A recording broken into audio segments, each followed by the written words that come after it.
A cultura que nós temos no Brasil, a educação também, é a cultura do colonizador. Não é?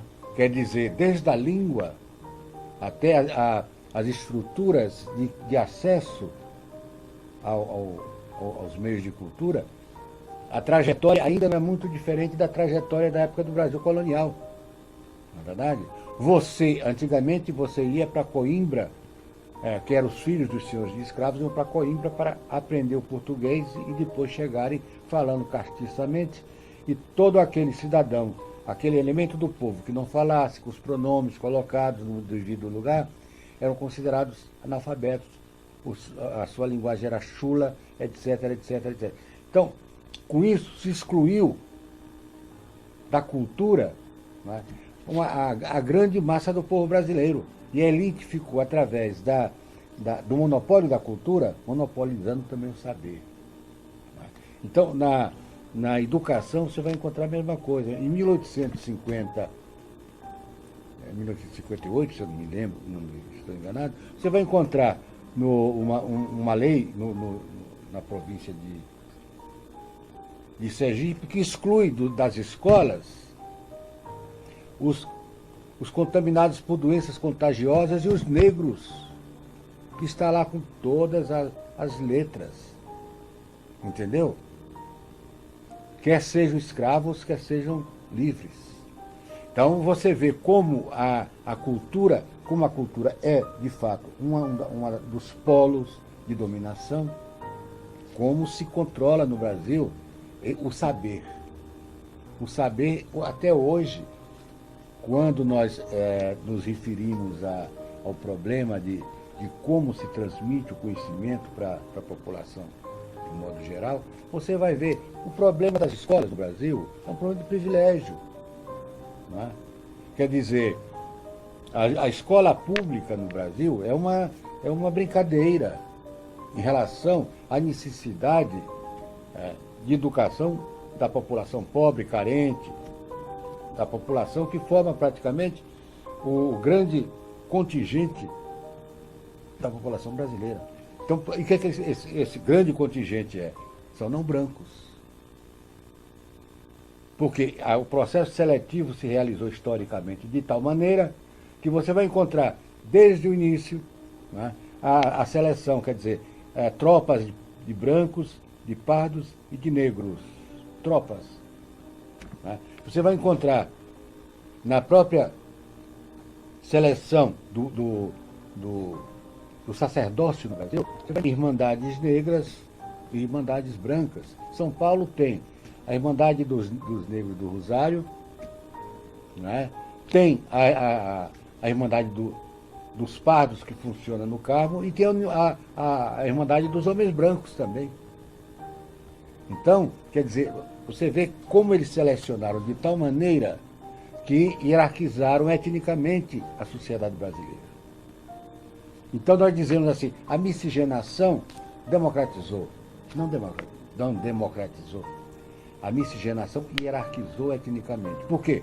Porque eu dei um conteúdo de valor, um julgamento de valor em cada cor da pele, Quanto mais eu me aproximava das matrizes africanas, das matrizes negras, eu era desqualificado.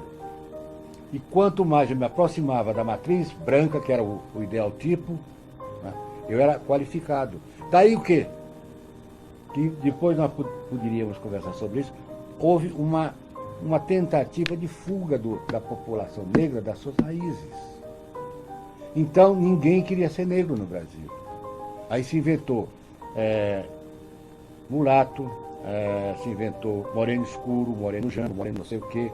E todo mundo, à medida em que podia fugir das suas matrizes, jamais diria, eu sou negro.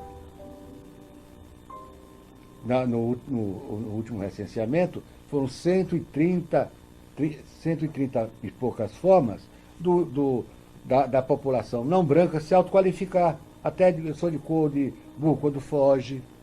Mas é uma escamoteação neurótica. Porque você foge do concreto e cria uma realidade simbólica. E essa realidade simbólica é uma realidade neurótica. Então, etnicamente, o brasileiro é neurótico, porque foge das suas origens, esconde a realidade e cria um mito, né, em cima dessa realidade para fugir da própria. Então, quando se fala no problema étnico no Brasil, eu sempre digo assim, a solução tem que ser uma solução que ainda, eu acho que ainda nós não encontramos a solução brasileira para esse problema. Entende? Eu acho que o que está acontecendo é um pouco de macaqueação das soluções norte-americanas que não estão dando certas nos Estados Unidos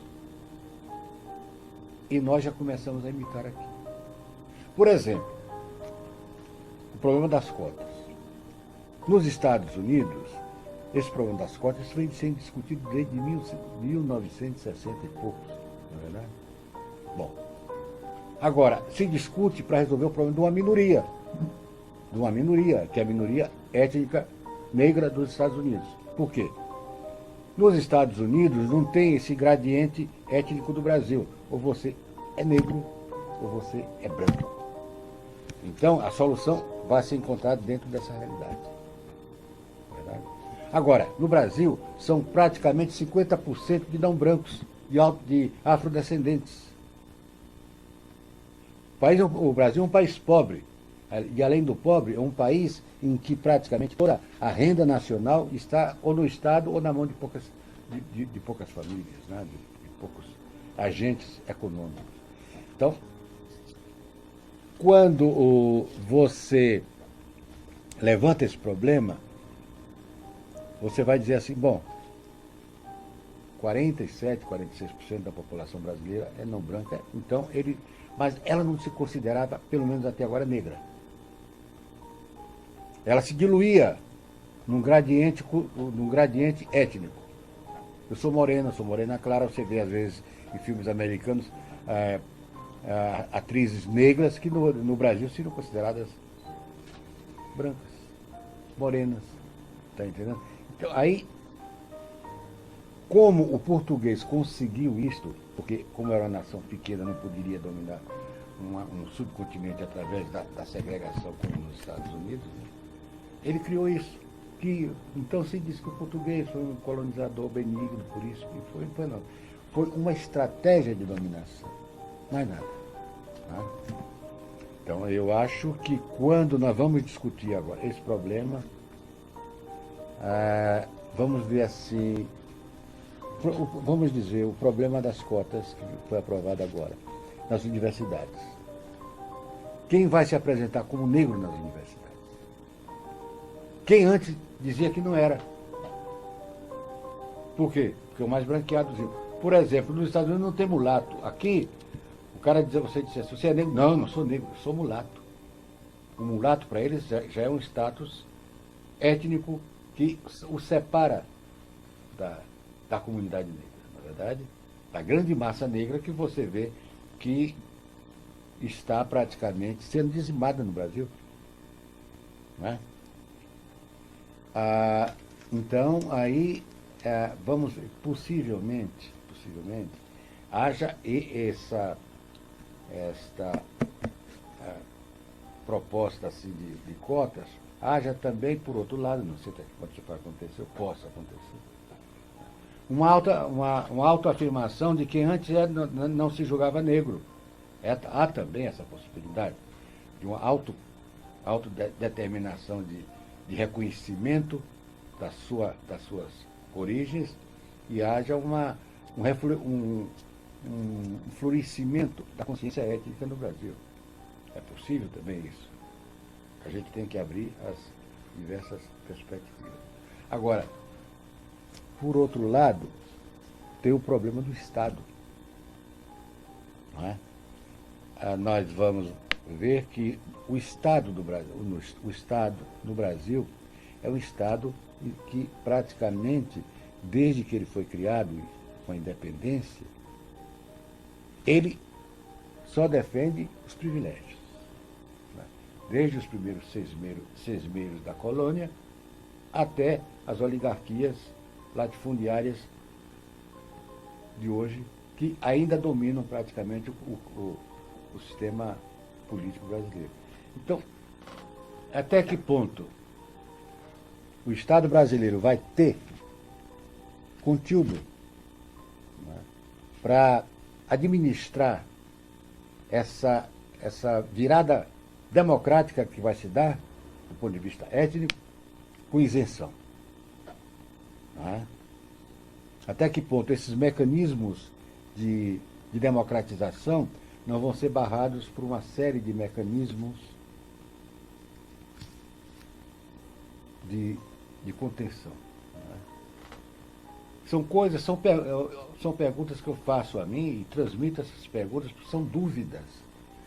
No momento em que a gente está numa encruzilhada violentíssima no mundo inteiro, as forças racistas estão praticamente em ofensiva, na Europa, no Brasil.